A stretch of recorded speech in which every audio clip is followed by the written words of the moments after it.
الحمد لله رب العالمين والعاقبة للمتقين والصلاة والسلام على أشرف الأنبياء والمرسلين أما بعد கண்ணியத்திற்குரிய இஸ்லாமிய உறவுகளே, அல்லாஹ் ரப்புல் ஆலமீன் மனிதர்களுக்கு மரணத்தை ஏற்படுத்தி இருக்கிறான். ஆண்களாக இருந்தாலும் பெண்களாக இருந்தாலும், செல்வந்தனாக இருந்தாலும் வறியவர்களாக இருந்தாலும், பதவியில் இருந்தாலும் பதவியில் இல்லாவிட்டாலும், யாராக இருந்தாலும் மரணத்தை அவர்களுக்குரிய காலத்தவணை வரும்போது அவர்கள் அதை சந்தித்தே தீர வேண்டும் என்கிற நீதியை அல்லாஹ் ஏற்படுத்தி இருக்கிறான். ஒவ்வொரு நாளும் பள்ளிவாசல்களில் மரணத்தினுடைய அறிவிப்புகளை கேட்கும்போது நம்முடைய நேரம் எப்போது வரும் என்கிற ஒரு எதிர்பார்ப்போடு ஒரு முஸ்லிமுடைய வாழ்க்கை இருக்க வேண்டும். மரணத்தினுடைய சட்டங்களை குறித்த ஒரு சட்டத்தை நாம் அறிந்திருக்க வேண்டும். பெரும்பான்மையாக மரணம் என்று சொன்னால் அந்த மரணத்திற்காக சென்று அவர்களை சந்திக்கக்கூடிய ஒரு நிலையை இன்றைக்கு சமூகம் ஏற்படுத்தி இருக்கிறது. பொதுவாக ஒரு ஆண் ஜனாசாவினுடைய மரணத்தை ஒரு ஆண்கள் அனைவரும் சென்று பார்ப்பதில் எந்த தவறும் கிடையாது.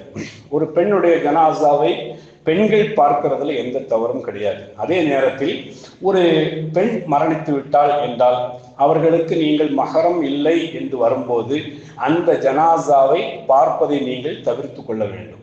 ஜனாசாவினுடைய வீட்டுக்கு நீங்க போறீங்க என்றால் அவர்களுக்காக நீங்க துவா செய்யும். அல்லாஹ் ரப்புல் ஆலமீன் அவர்களுடைய பாவங்களை மன்னிக்க விட்டும் என்று சொல்லி துவா செஞ்சுட்டு அங்கே இருந்துட்டு அவர்களுடைய உறவுகளுக்கு ஆறுதல் சொல்லிவிட்டு ஆண்கள் நீங்கள் திரும்பி விட வேண்டுமே தவிர ஒரு மகரமான ஒரு பெண்ணுடைய ஜனாசாவை நீங்கள் பார்ப்பதை தவிர்த்து கொள்ள வேண்டும்.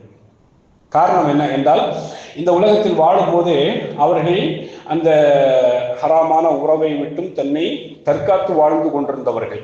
என்ன, மரணித்ததற்கு பிறகு ஒரு ஆணுடைய ஜனாசாவை பொறுத்தவரையிலும் அதை பார்த்தா ஒரு பெருசா ஒன்றும் தெரியாது. ஆனா பெண்களுடைய ஜனாசாவை பொறுத்தவரையிலும் அதை பார்ப்பது தவிர்க்கப்பட வேண்டிய ஒன்று.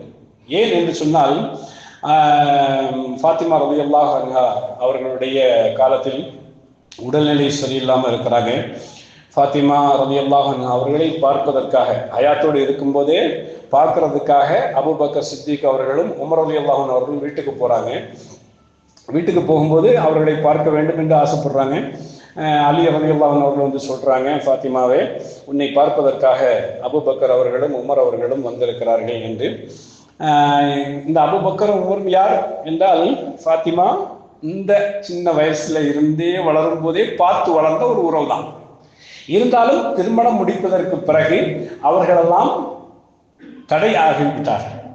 அப்ப அவ்வளவு பெரிய ஒரு ஹலீஃபா வந்திருக்கிறார் என்று சொன்ன போதும் கூட ஃபாத்திமா ரலியல்லாஹு அன்ஹா கேட்டாங்க, வந்திருக்கிறது அபூபக்கரா உமரா என்பது அல்ல, ஒரு கணவராக நீங்கள் அனுமதி அளித்தால் நான் என்ன செய்யறேன் பார்க்கிறேன் அப்படின்னு சொல்லிட்டு ஃபாத்திமா ரலியல்லாஹு அன்ஹா அவர்கள் சொன்ன செய்தியை நம்ம பார்க்கிறோம். அப்ப ஹயாத்தோடு வாழும்போது பல மனிதர்களுடைய கண்களை விட்டும் தன்னை இறைவனுக்காக வேண்டி மறைத்து வாழக்கூடிய ஒரு உறவு. அவர்கள் மரணித்து விட்டார்களே ஆனால் அவர்களுடைய ஜனாசாவுக்கு நீங்கள் செல்கின்ற சூழல் ஏற்பட்டால் வெளியே நின்று அவர்களுடைய உறவுகளுக்கு ஆறுதல் சொல்லிவிட்டு அவர்களுக்கு துவா செஞ்சுட்டு வாங்க. அதே நேரத்தில் ஆண் ஜனாசாவாக இருந்தால் அவர்களை போய் பாருங்க, தவறு கிடையாது. அதே மாதிரி பெண்களை பொறுத்தவரையிலும் ஆண்களுடைய ஜனாசாவை மகரமாக இருந்தால் என்ன செய்யுங்க, பாருங்க. இல்லை என்று சொன்னால் அவர்களுக்காக பிரார்த்தனை செய்து வருவதுதான் ஒரு சிறந்த வழிமுறையாக உலமாக்களுக்கு மத்தியில் கருத்து பதிவேற்றம் செய்யப்படுகிறது. ஆகவே இன்ஷா அல்லாஹ் ஜனாசாவினுடைய சட்டத்திட்டங்களில் அதை ஃபாலோ பண்ணுமாறு கேட்டுக்கொண்டு நிறைவு செய்கிறேன். வாஹிதான அல்ஹம்துலில்லாஹி ரப்பில் ஆலமீன். அஸ்ஸலாமு அலைக்கும் வரஹ்மத்துல்லாஹி வபரகாத்துஹு.